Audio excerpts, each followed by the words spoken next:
Welcome.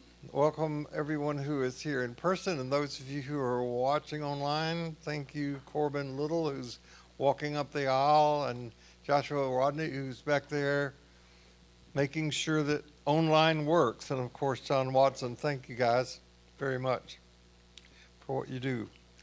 I know that, first of all, no matter who you are or where you are in your spiritual journey, you are welcome here. Um,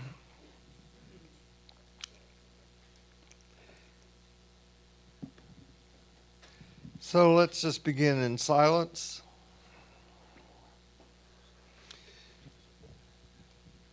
I know your bodies are in the room, but get your heads here, your heart.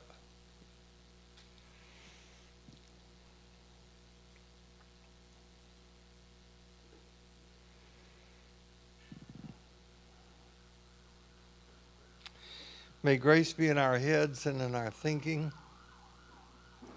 May grace be in our eyes and in our seeing. May grace be in our ears and in our hearing. May grace be in our mouths and in our speaking. May grace be in our hearts and in our understanding. And may grace be at our ends and at our departing. I want to let you know that registration is open for the Jackie Lewis event that's going to be on the 22nd of September. I went online and registered. It's not a complicated process. You are registering when you register for that for the afternoon event that will be in this room on Sunday between 1 and 4. So Jackie Lewis will be here on that Sunday to preach both services. She and I will dialogue during this time. I am getting more than enough questions and stimulation by reading her biography, which is called Fierce Love. I really encourage you to read it. It's not a difficult read. It's very enlightening, and it will kind of blow your mind about this very prominent, outspoken African-American religious leader of our time. She's been here before, but not in person. And when she was here, she was a big hit. And she's really amazing speaker and an amazing person. So if you're watching online from anywhere in the country, you can register for the afternoon event, and right before the event happens, you will be sent a link that will allow you to log on to the live stream of the event that will be on Sunday afternoon. Unfortunately, the afternoon event this afternoon with Rob Landis will not be live streamed. So if you're going to benefit from that, the only way you can do it is to be here. And I really, really, really encourage you. I'm looking directly at you now. Rob is a dear friend of mine. I've known him for a long, long time. But more than that, he is just one incredibly gifted human being. And those, as I've said before, those of you who've heard him know this, and you will come to reappreciate.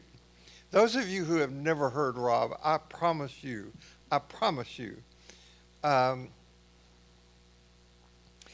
when people who are trying to sell magic tricks want to sell a magic trick online, it's how it all happens now.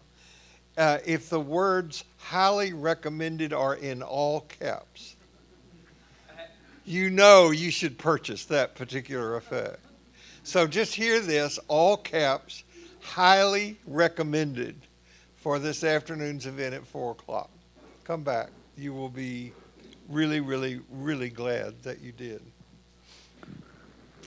So almost 2 years ago, my beautiful bride and I decided that we would move out of our home of almost 35 years. We hadn't accumulated that much. And moved to a new location. That took about 3 months of really getting organized to pack up and then to move and to unpack and all that to do.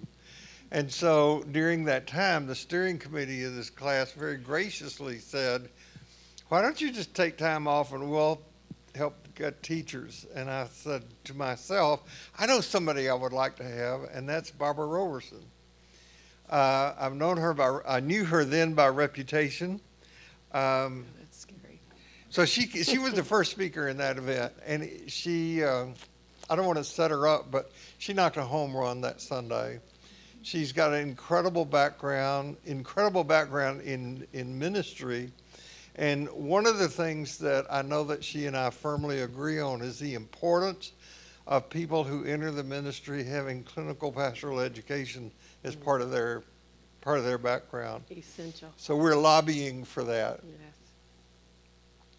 One of the things I love about Barbara is that she has the kind of eccentric streak in her that I just eat up, because I love that sort of stuff. And one of her eccentricities is that since she retired from active ministry, she made a vow to herself when she goes to church, when she attends worship over here, to sit in a different place every Sunday.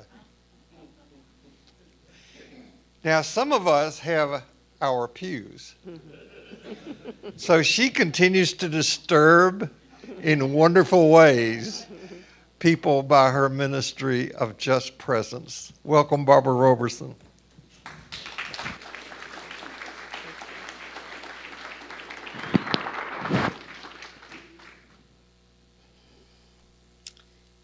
Well, a phone call came one night. It was not early in the evening. About 9:30 one evening. Barbara. And I didn't even know the voice. Just, Barbara. Yes. I want you to do something for me. Still waiting. Whose voice? And then he invited me to come and to offer a little look, a glimpse at Thomas Merton, and a beautiful prayer that Bill and I both love so much. Sometimes you see it as the Merton prayer, sometimes just the prayer of promise, sometimes just a prayer of lostness. But I hope this prayer will just cling to you today. There is a printout. I don't know how to do this thing. I'm old enough that printouts work really well for me. And besides that, I want you to take it home. Put it on your refrigerator or in the bathroom mirror, someplace where you will see it. At my house, there are 3 of them in 3 different places. When Bill asked me to teach this, I thought, gosh, I haven't looked at that in a while. And I was sitting at my desk, and I looked up, and there are 2 copies on my desk.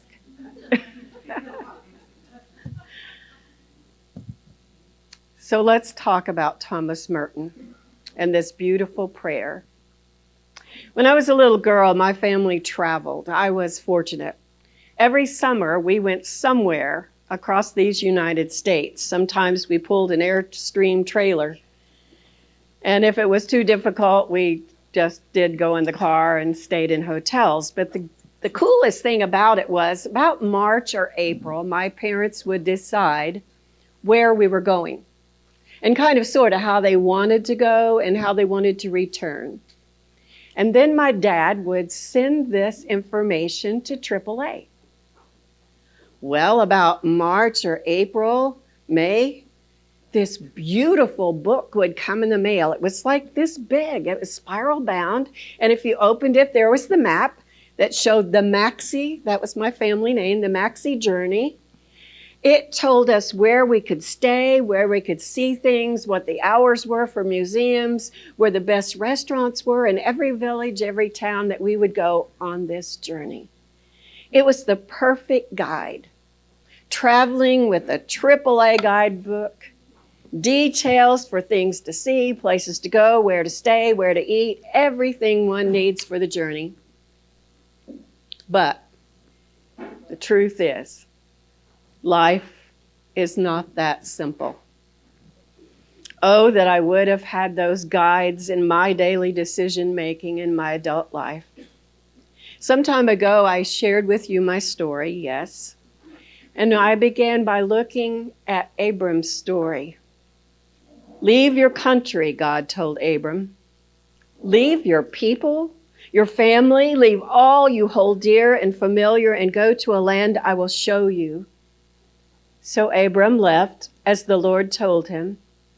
He set out in faith, not knowing where he was going, or even why he was going, except that Yahweh had commanded him. And his journey began.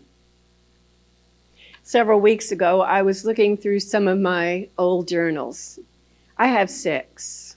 Some of my friends have gazillions because they write in their journals every day. But I picked up a journal and I opened it and it said 1968. And brilliantly, it was called The Journey. And on the front page was a photo. The photo was taken out of the front window of my car. My car was sitting in the middle of the Frio River. But to go to Laity Lodge Retreat Center, one must drive down the hill from the highway, and there's the Frio, and there's a little sign, like you remember the old Burma shave signs? And it says, yes, you do enter the river. In order to get to the lodge, which is down the river about a quarter of a mile. So the first time you do it, it's scary. You're driving in a river, the Frio River. And the river turns, and you don't know for sure whether you're going to go left or right, but then the turn was to the left. And then there was another Burma shave sign that said, yes, here's the way out. And you drive out of the river and up to the lodge. Your prayer says, oh Lord, I don't know where I'm going. I do not see the road ahead of me. Actually, there's always a road ahead of us. There's a road ahead of me, and yes, it requires my participation, and your road requires your participation. I traveled down that road to Laity Lodge many times, so many times I really can't remember. It was there that I heard the call of God to leave my beloved profession in biochemistry and go into ministry. The road ahead for me was mysterious and frightening. To me, a single mom with 3 children, it was terrifying and seemingly impossible. But obviously, I went on the journey not knowing where I was going. Another journal was dated 2007. The title of that one was just Another Journey. I wrote, I honestly don't know if this journey has a name. A journey of terror, a journey of hope, a journey of surprises, a journey of fear, a journey of blessedness, a journey of companionship. I really don't know if that journey began the day she came screaming into the world on September the 18th, 1967, or if the journey began the day the diagnosis of glioblastoma was presented to us. It was a journey that would take us through a great deal of sorrow and yet great joy. It was a journey that was not made alone, but by many who were willing to take the journey with us emotionally, spiritually, physically, even financially, this journey with my daughter and her 2 young children. And certainly at the time, I joined Thomas Merton and said, "O Lord, I know not where I am going. I do not see the road ahead of me." Journeys. We all have been on many journeys. As I look out over the class, thank God there's some young people back there. And they have journeys ahead. Journeys to make decisions, to make about family and career, places to live. And some of us who are on the latter part of our journey still have decisions to make, journeys to take. Over the last few weeks, thanks to my challenging friend, Bill Kerley, I have fallen in love again with Thomas Merton. Bill gave me the challenge to share this particular poem with you. I hope you have it in your lap, in your hands, because I want us to look at it and study it together. Listen as I read it to you, first of all. My Lord God, I have no idea where I am going. I do not see the road ahead of me. I cannot know for certain where it will end. Nor do I really know myself. And the fact that I think I'm following your will does not mean that I'm actually doing so. But I believe that the desire to please you does in fact please you. And I hope that I have that desire in all that I am doing. And I hope I will never do anything apart from that desire.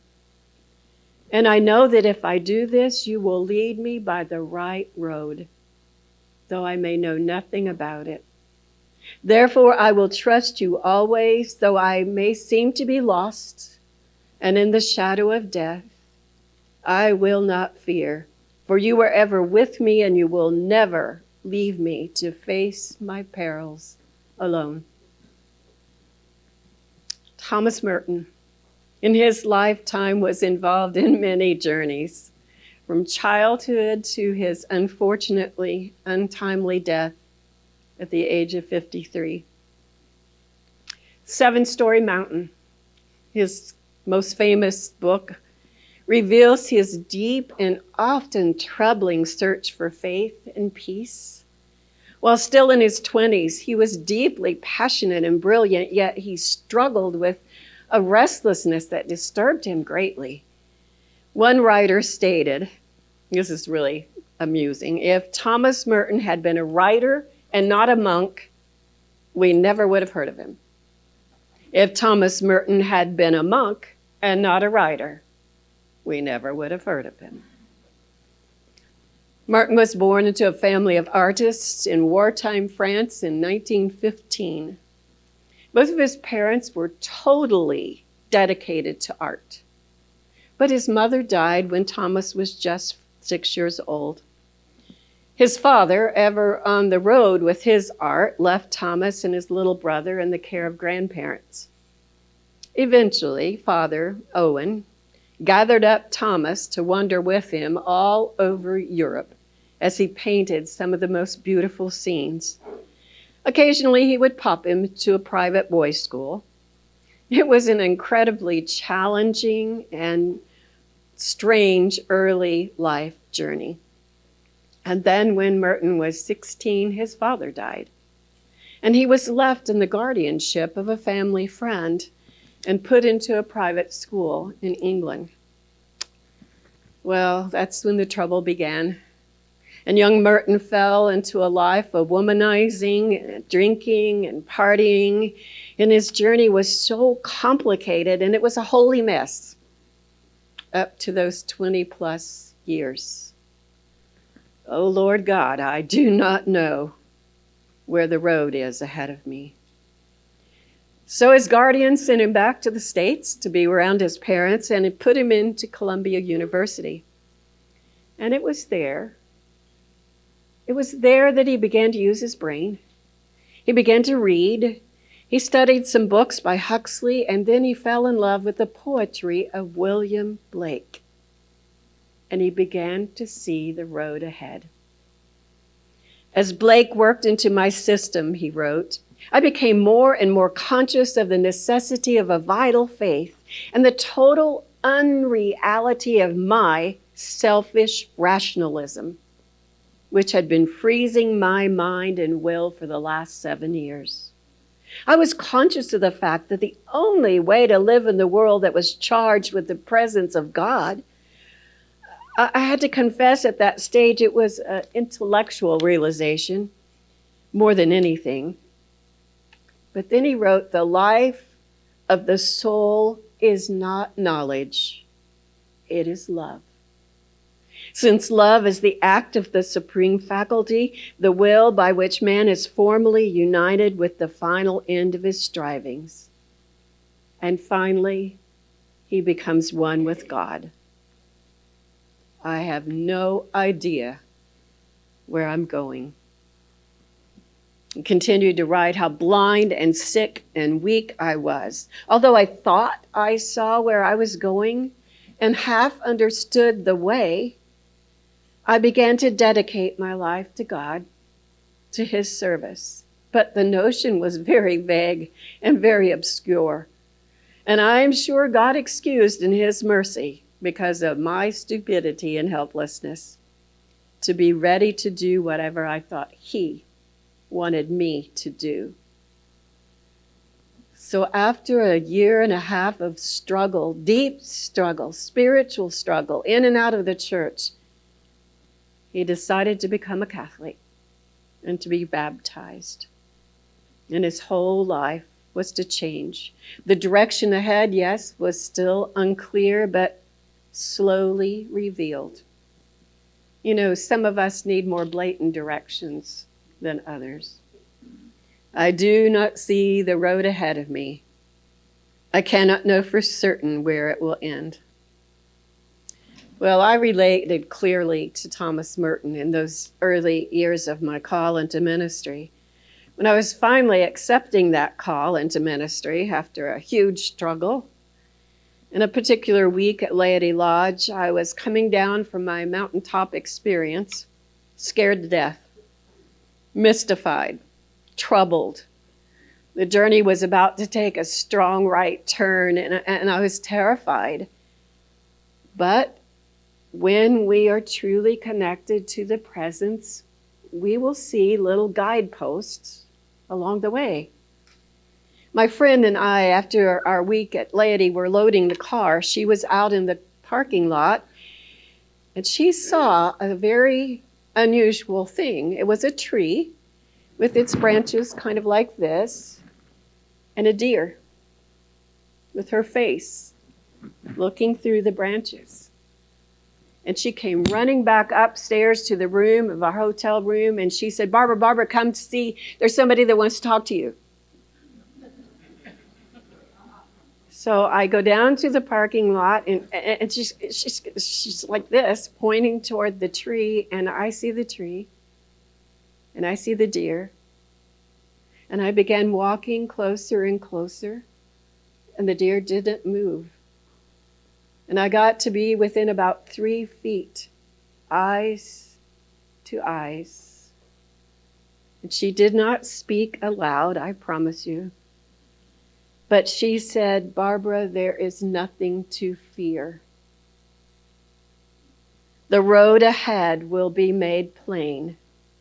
God has you in the palms of his hands and will guide you every step of the way. I stood there, I don't know for how long, 3 minutes, 5 minutes. And then the deer stepped away. I'm a visual learner with a short memory. So the first thing I did when I came back home that week was I embroidered the picture, the tree and the deer, and turned it into a pillow. That pillow has been on my bed for 40 years.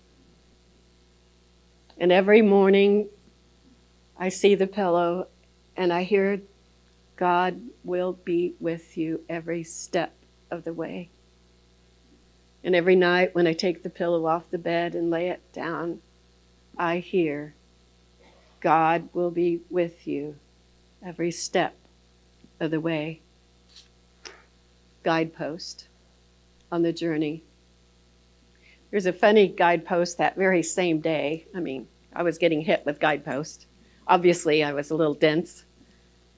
Some friends invited us to come into town to have lunch on our way back to Houston. It was a little town and they had a Catholic church and my friends were Catholics and they wanted to go to Mass. So we said, okay, no problem. We'll go to Mass with you and go to lunch. So we got into the little town and we parked our cars and we were walking across the street. And you know how many churches have a sign up front with the name of the church and the times for the service, and sometimes the name of the message for the day. You will never guess what the message was.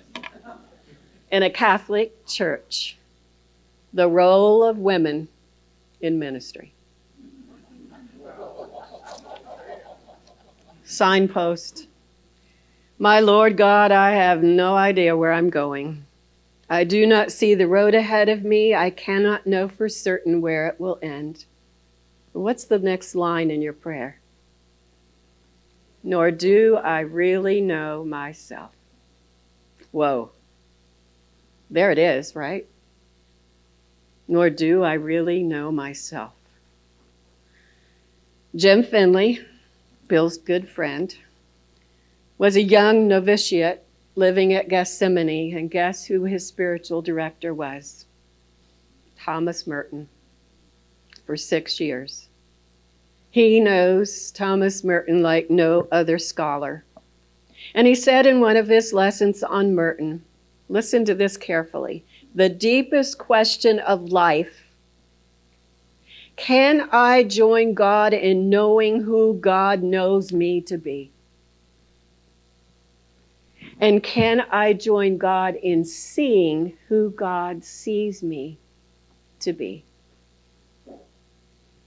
There's always a chuckle that goes through this room when Kerley talks about having a daily spiritual practice.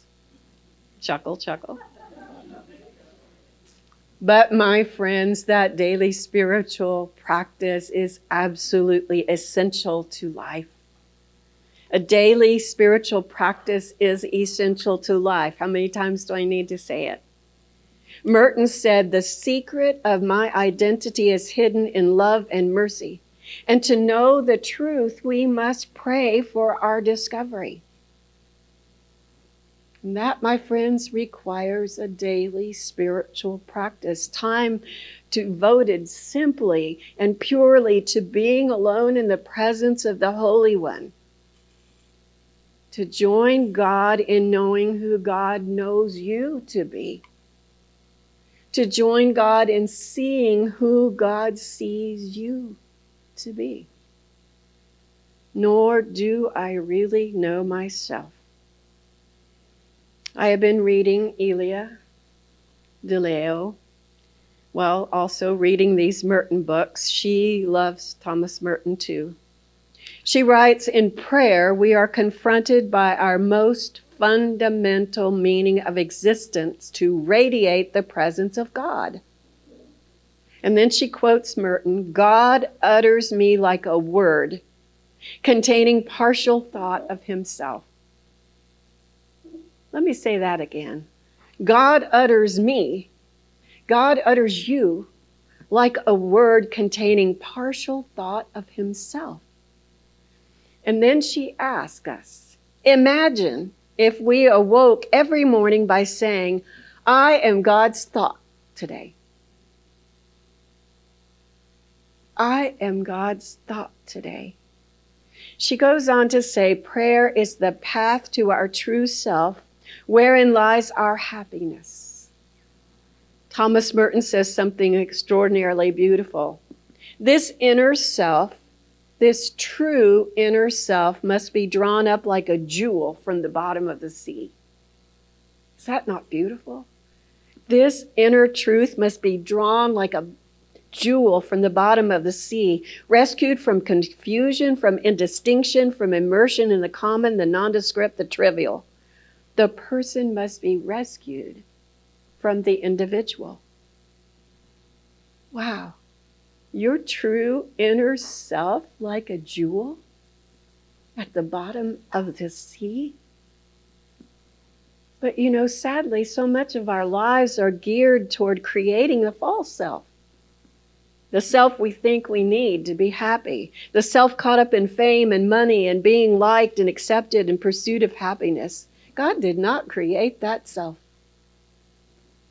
We did. God knows nothing of this self. Every one of us has something to contribute to the world, something unique flowing from you that's your gift. It may be the simple your presence in the room today.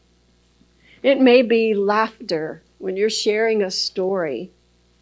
It's not so much what we do, my friends. It's how much we love. And I'll read one more thought about the true self from Merton. At the center of our being is a point of nothingness, which is untouched by sin and illusion, a point of pure truth, a point of a spark that belongs entirely to God. It's like a pure diamond. Imagine that inside yourself. A pure diamond, blazing with the invisible lights of heaven. It belongs entirely to God. It's in everybody. And if we could see it, we would see billion points of light coming together in the face and blaze of a sun that would make all darkness and cruelty of life vanish completely. Whew. Is that not beautiful? Nor do I really know myself, yet Merton's point is it's a spark. It's a diamond that belongs entirely to God, blazing within you. Who I was in 1983 when I wrote that first journal and who I am today are not the same. And the question and the challenge of knowing who God knows Barbara to be today is, can I join God in that knowing? That's the question. Your prayer goes on, nor do I really know myself, and the fact that I think I'm following your will does not mean that I'm actually doing so, but, he writes, I believe the desire to please you does, in fact, please you. And I hope I have that desire in all that I am doing, and I hope I will never do anything apart from that desire. One writer, Mary Gordon, writes of Thomas Merton, one constant in his life was marked from his baptism to his death. It was his intense, passionate relationship with God. The expression of a man who feared himself incapable of love, yet was amazed in the face of God of the universe, the God of nature, and the God of his people. This flawless mess of a man lived every day with fullness, with a heartfelt passion for the truth he knew would always be beyond his grasp. Wouldn't you love to be remembered that way? Someone so passionately in relationship with God? Well, guess what? It's possible if only one thing is required, a daily spiritual practice in which time is spent developing that passionate relationship with God. Merton grew through faithfulness of heart. He spent, when you read his books and his journals, he spent hour after hour, not inside, outside. He was in love with the trees. He looked at every flower, whether it was a tiny yellow flower, and saw the face of God. And he said, the flowers are singing praises to God. He watched the birds fly, singing praises to God. He watched the sunrise. He watched the sunset. He went out in the middle of the night just to look at the stars. The essence and the presence of God. Creation that is transparent with God. If only we will be still enough to see it. Be still and know I am. So how, what, when are the ways we might keep ourselves awake to be centered in the presence of God every day, especially as we navigate our life through times like this, fraught times, scary times in our homeland that we live? What is so essential now more than ever and vital is that we have time alone with God as we understand God. And for me, on my journey, the life of faith, the life of holiness boils down to this. I believe that God is in us. I believe that God is in our midst, in me and in each one of you, in one another always. And yet I'm human, and every once in a while I lose sight of this awareness. And much of the time I'm busy racing to and fro and feeling I'm a great distance from God and from myself and trying to find God again and again, just like Thomas Merton. But I come to my time of spiritual practice and I center myself and I can breathe. And I can remember. And I can sense once more that I am in God and God is in me. And I can see me as God sees me. Jim Finley writes, and thus to see the world through God's eyes, with God's heart, however dimly, and then to act accordingly with mercy, justice, and love. Jim says, I try to do this centering every day at different times throughout the day and even on the very good days. And this is Jim Finley confessing. I get knocked off center. The question for me in a life of faith is not how do I keep from getting knocked off center? The question is how do I notice when I'm off center? And then return again and again and again every day throughout the day. That's the whole game. And it takes us back to the prayer. And I know if I do this, you will lead me by the right road, though I may know nothing about it. Therefore I will trust you always, though I may seem to be lost in the shadow of death. I will not fear, for you are with me, and you will never leave me to face my perils alone. Jim Finley envisions God saying to each of us, in the midst of our struggles, in the midst of facing trials and having to make really big decisions, listen to what Jim Finley says God says. You know what? I'm in love with you. I'm so in love with you that I'm utterly giving myself away to you as invincibly precious in my eyes. In the midst of the unresolved matters of your heart, I find these unresolved matters no obstacle to how infinitely precious you are to me as I pour out and give myself to you as life of my life. Wow. And Finley goes on to say that's faith in the higher power. But what if the brokenness has no authority over all of us? What if only love has authority over us? That's the essence of the gospel, says Jim Finley. That's why I say the miracle stories of Jesus, when you really look at the healing stories, they're all the same, basically. A person brings suffering, Jesus listens. Jesus responds to the suffering. But here's the catch. Finley says a person brings suffering, but Jesus sees the essence of their suffering. Isn't that their daughter died, or they can't see, or they can't walk, or they're a prostitute or a tax collector. The issue of their suffering is they think they are what's wrong with them. And that's idolatry of their shame.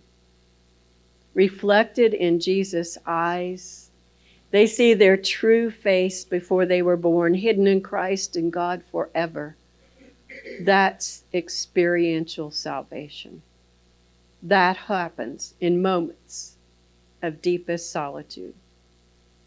We begin to join God in knowing who God knows me to be, and to join God in seeing who God sees me to be. And then that false self can slip away, slip away, slip away. And I know if I do this, you will lead me by the right road, though I may know nothing about it. Thomas Merton spent a lot of time looking for the right road. And yet God showed up one day when he had no idea that God would go to town with him. Listen what he writes. In Louisville, that's Kentucky, at the corner of 4th and Walnut, in the center of the shopping district, I was suddenly overwhelmed with the realization that I loved all these people. They were mine and I was theirs, that we could not be alien one to another, even though we were total strangers. It was like waking from a dream of separateness, the spurious self-isolation in the special world. This sense of liberation from all this illusory difference and such a relief and such a joy to me, I almost laughed out loud standing there in the middle of the street. I have an immense joy. I'm a man, a member of the race in which God himself became incarnate, and yet if the sorrows and stupidities of the human condition could overwhelm me, now I realize what we all are. If only everybody could realize this. But it cannot be explained. There's no way of telling people. They're all walking around shining like the sun. And then it was as if suddenly I saw the secret beauty of their hearts. And the depths of their hearts where neither sin nor self-knowledge can reach the core of their reality, the person that each one was in God's eyes. If only they could see themselves and each other as they really are. If only we could see each other that way all the time, there would be no more war, no more hatred, no more division, no more cruelty, no more greed. But this cannot be seen, only believed and understood by a particular gift. Each of us, my friends, has the opportunity to experience divine mysteries just like Thomas Merton, if we make time to look and be aware and to be still and know I am, to see with the eyes of God those right in front of you. Look around the room for a minute. Look across the aisle. See with each other, with your eyes of God. To hear with the ears of God the cries of their hearts. To love them with the love of God that is the depth of your being placed there before your birth. We'd like to close with the last two paragraphs from New Seeds of Contemplation. I don't know where my glasses are. What is serious to men is often very trivial in the sight of God. What in God might appear to us as play is perhaps what he himself does most seriously, play. At any rate, God plays and diverts himself in the garden of his creation, and if we could just let go of our own obsession with what we think is the meaning of it all, we might follow him and play with him too. His mysterious cosmic dance. We do not have to go very far to catch echoes of the game or that dancing when we're alone on a starlit night, when by chance we see migrating birds in autumn descending on a grove of junipers to rest and eat, when we see children in a moment when they are really children, when we know love in our hearts, and when, like the Japanese poet Basho, we hear an old frog land in a quiet pond, plunk, with a solitary splash. At such times, the awakening, the turning inside out of all values, the newness, the emptiness, the purity of vision that make themselves evident, gives us a glimpse of the cosmic dance. For the world and the time are the dance of the Lord in emptiness. The silence of the spheres is the music of a wedding feast. The more we persist in misunderstanding the phenomena of life, the more we analyze them out into strange finalities and complex purposes of our own, the more we involve ourselves then in sadness and absurdity and despair. But it doesn't matter much, because no despair of ours can alter the realities of things or sustain the joy of the cosmic dance which is always there. Instead, we are in the midst of it. It's in the midst of us, and it beats in our very blood whether we want it to or not. And the fact remains, we're invited to forget ourselves on purpose and cast our solemnity to the winds and join in the sacred dance. Dance then wherever you may be. I am the Lord of the dance, said he, and I'll lead you on wherever you may be, and I'll lead you on to the dance, said he. We all have a journey, inward journey, going deep within. And your guides, nature, saints, poetry, music, and the Spirit. And if you dare to leave the map behind, Jesus emerges as the road itself and the light that guides your steps. There is no map. Your soul will take you. It's a journey without a destination. You can take nothing with you. Only the enveloping presence of love. I am the way, says love. Amen.